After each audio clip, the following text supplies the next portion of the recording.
Right now, there's a company betting you won't notice what they're about to do to your wallet. Let's ruin that bet. $64 billion. According to Grand View Research, Americans spent $63.92 billion on supplements in 2024 alone. The Council for Responsible Nutrition's consumer survey found that 3 out of 4 adults have taken one. And according to the FDA, there are over 95,000 different supplement products on the US market right now. And here's the stat that started this entire investigation. Most of those products don't have to prove they work before they're sold to you. Not, might not work. Don't have to prove it. Legally. I'll explain how that's possible in a minute. But first, I want to talk about the bottle. Pick up any supplement. Look at the front. Clinically proven. Doctor recommended. Maximum strength. Advanced formula. The bottle sounds incredibly confident. Almost reassuring. Now flip it over. Tiny text. Ingredients you've never heard of. Scientific names. Numbers. Percentages. And 2 very interesting words we'll get to shortly. The bottle has 2 personalities. The front is a salesman. The back is a chemistry exam. And here's the thing nobody tells you. You're expected to pass that exam. Standing in a fluorescent-lit aisle, kids pulling at your arm, phone buzzing in your pocket, in about 13 seconds. Research published in the Journal of Consumer Research found that the average consumer spends less than 13 seconds choosing a supplement. 13 seconds. Months go into designing the bottle. The colors, the typography, the finish on the label, the placement on the shelf. And you make the final call in less time than it takes to microwave popcorn. That's not your fault. The system was designed that way. And understanding why starts with a law most Americans have never heard of. Every industry has a moment that changes everything. For aviation, it was the jet engine. For the internet, it was broadband.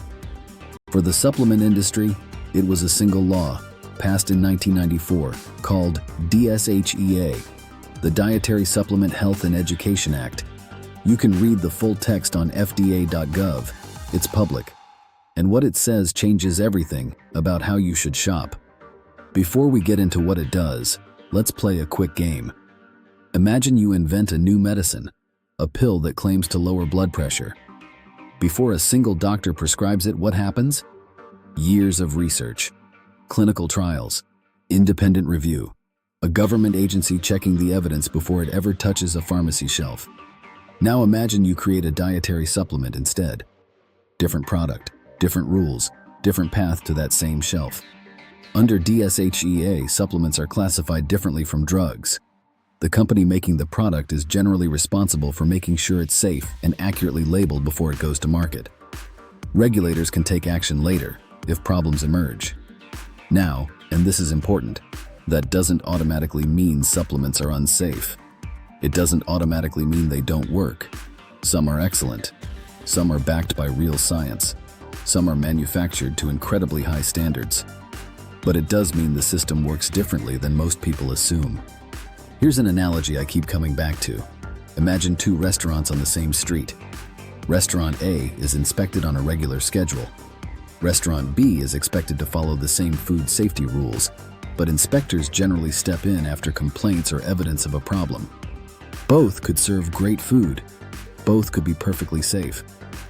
But you'd probably want to know which one you're eating at. Not because one is automatically bad, because information changes choices. And that brings us to the most misunderstood phrase on any supplement bottle. 2 little words that sound sophisticated, professional, almost scientific, but tell you surprisingly little. Proprietary blend. I ignored these 2 words for years, mostly because they sounded important. Official, like something a smart company would put on a quality product. Let me show you what they actually mean. Let's say you and I start a supplement company today. Nothing fancy. We'll call it Brain Fuel Ultra, because apparently every supplement needs either Ultra, Max, or Elite in the name. It's basically a legal requirement at this point.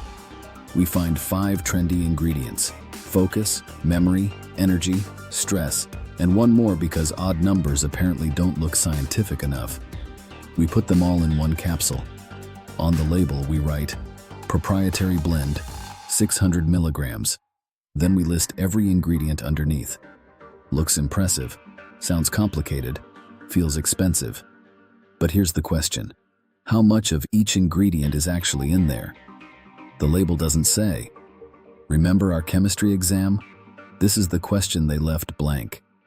A study by Jagim and colleagues, published in 2023 in the journal Frontiers in Sports and Active Living, examined 100 pre-workout supplements. Nearly half of all ingredients, 44%, were part of proprietary blends with undisclosed amounts. Almost half. You literally don't know how much you're getting. Here's the smoothie version because this one stuck with me. Imagine ordering a smoothie.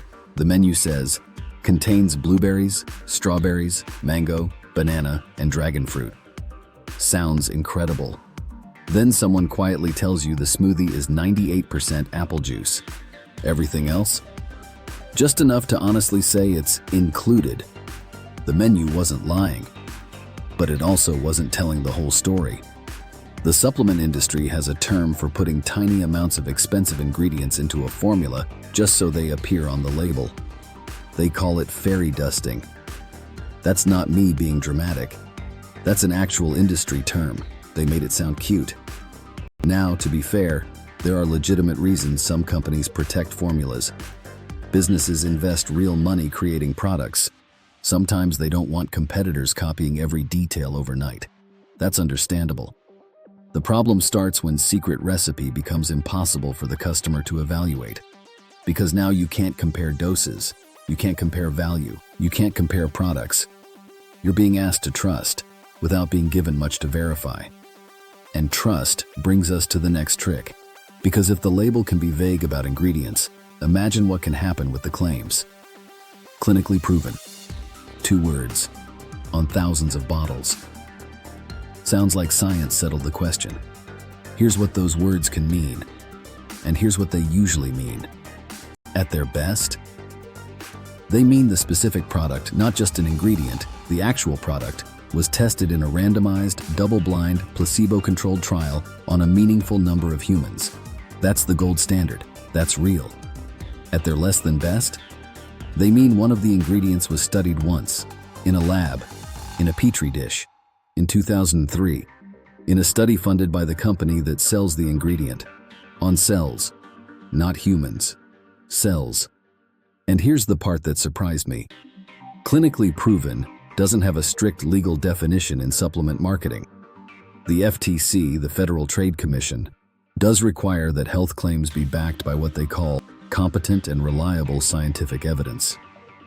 But those words leave room for interpretation.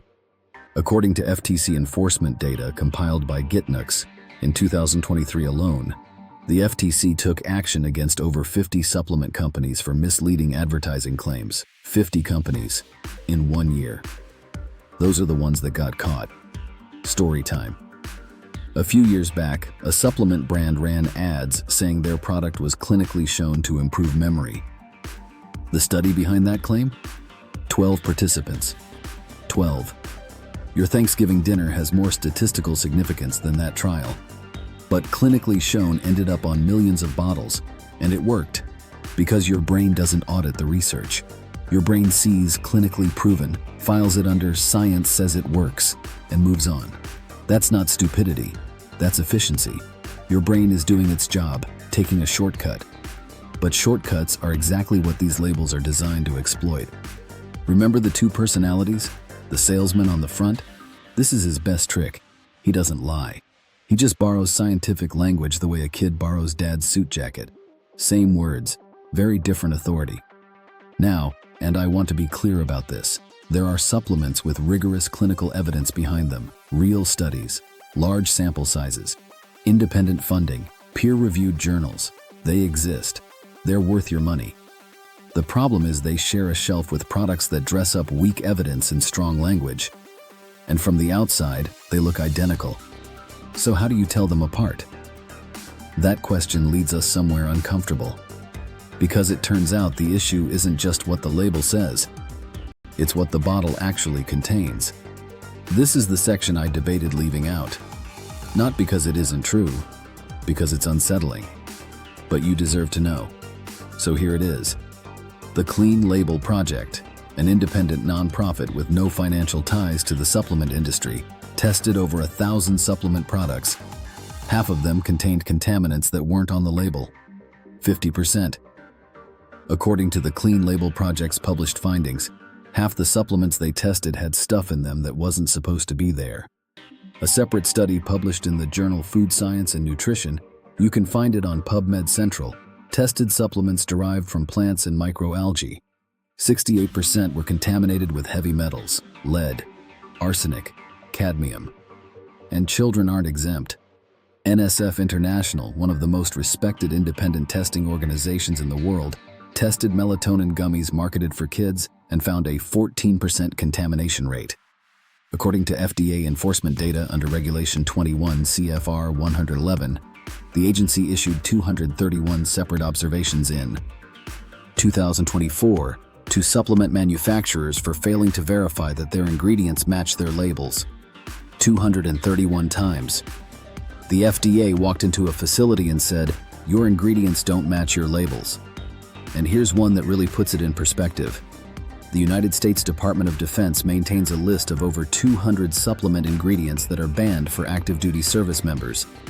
The Department of Defense, the actual military, looked at certain supplements and said, "Too risky for our people." Now, deep breath. Because I need to say something important before we move on. These stats don't mean all supplements are contaminated. They don't mean the industry is uniformly terrible. They mean the range of quality is enormous, and the system that's supposed to help you tell the difference often doesn't. There are manufacturers who invest heavily in quality control, who test every batch, who exceed every standard, who care deeply about what goes into their products. The tragedy isn't that those companies exist. The tragedy is that from 6 feet away, their bottles look almost identical to everyone else's. That's the real villain of this investigation. Not companies, not supplements. Uncertainty. And killing uncertainty is what the rest of this video is about. Remember our 2 restaurants? Let's go back to that street. Same 2 restaurants, same menus, same prices. One is regularly inspected. The other is expected to follow the rules but mostly checked after complaints. Here's the question. Would you eat at the second restaurant? Maybe. If a friend you trust said the food was excellent, if the chef's reputation was strong, if you could read reviews from real customers. In other words, you'd look for independent evidence. That's exactly how to think about supplements. Some manufacturers voluntarily submit their products to independent testing organizations, not because the law always demands it, because they want another set of eyes, another layer of accountability. Think of it like a home inspection before you buy a house. Could you skip it? Sure. Would you feel better having one? Absolutely. 3 marks to look for. USP verified. NSF certified for sport. Informed sport. These mean an independent lab, one with no financial connection to the company, tested the product and confirmed it contains what the label says. Supplements with third-party verification were found to be 20% less likely to contain harmful contaminants than those without. That's from a 2020 peer-reviewed study on supplement quality assurance. That's not a guarantee of perfection, but it's the difference between someone saying, "Trust me," and someone saying, "Here's the evidence." Those are very different conversations. A friend of mine once said, "I always buy the most expensive supplements because I don't want to risk buying the cheap ones." I asked him one question. What if the expensive one is just better at looking expensive? He laughed, then stopped laughing. Because neither of us actually knew. Price isn't proof. Beautiful packaging isn't proof. An influencer's enthusiasm isn't proof. Even popularity isn't proof. Evidence is proof. Everything else is just a clue. All right, let's build the thing I wish someone had given me years ago. Not months ago, years ago. 6 rules, 30 seconds each. Use them next time you're standing in that aisle. Rule 1. Start with the back. The front is the salesman. You already know that. Ignore him for 30 seconds. Flip the bottle. Look at the supplement facts panel. Can you see individual ingredients with specific amounts, or is everything hidden behind a proprietary blend? Transparency isn't a guarantee of quality, but a lack of it should always make you curious. Rule 2. Check who verified it. The restaurant inspection. Look for USP, NSF, or Informed Sport marks. If a company invested in independent testing, they'll put that certification front and center. If there's no third-party verification, it doesn't mean the product is bad, but it does mean you're relying on their word alone, and their word has a financial interest in the answer. Rule 3. Check the doses against the research.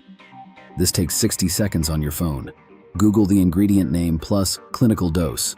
If the research says the effective dose of magnesium glycinate is 200 milligrams and the bottle gives you 50, you're paying for a label, not a result. The difference between an effective supplement and a useless one is often just math. Rule 4. Ignore the adjectives. Ultra, maximum, professional, elite, extreme, advanced. They sound impressive. Sometimes they're attached to excellent products. Sometimes they're just words. Adjectives are free. Evidence isn't. That might be the most useful sentence in this entire video. Rule 5. Ask one question before you buy. Not, does this sound good? Ask, what specific problem am I trying to solve? That's surprisingly hard, because many of us buy supplements just in case we're low on something, just in case this one changes everything. But a shopping cart filled with just in case can become very expensive very fast. Rule 6. Slow down. That's it. 13 seconds is what you usually give it. Give it 45. Read the back. Compare 2 bottles. Look something up. You'd spend longer reading reviews before buying headphones. Your health deserves at least that much attention. We started this investigation with 1 bottle on a table. Same bottle, same label, same promises. But you're seeing it differently now. You know why the front looks the way it does. You know what proprietary blend is hiding. You know what clinically proven can actually mean. You know what independent testing looks for. And you know what questions to ask. That's the real product of this video. Not fear, not cynicism, not telling you to throw every supplement in your kitchen into the trash. Some supplements genuinely help people. Some have decades of solid research behind them. Some correct real deficiencies. Some improve real lives. They deserve your money. Others borrow the language of science without offering the same level of evidence. They deserve your skepticism.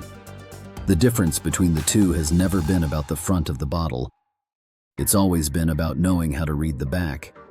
There's something interesting about trust. We usually think trust is something another person gives us, but that's only half the story. The other half is learning what deserves it. That's what this channel does. Every week, one industry. Taken apart, investigated. Not to tell you what to buy, not to tell you what to fear, to help you ask better questions. Because better questions lead to better decisions, and better decisions, quietly, over time, change everything. Next week, we're walking into a grocery store, and I have to warn you, they hired casino designers. I wish I were joking. If this video saved you even $1, you already beat the system today. Stay expensive. Don't stop buying. Don't stop trusting. Just stop trusting automatically.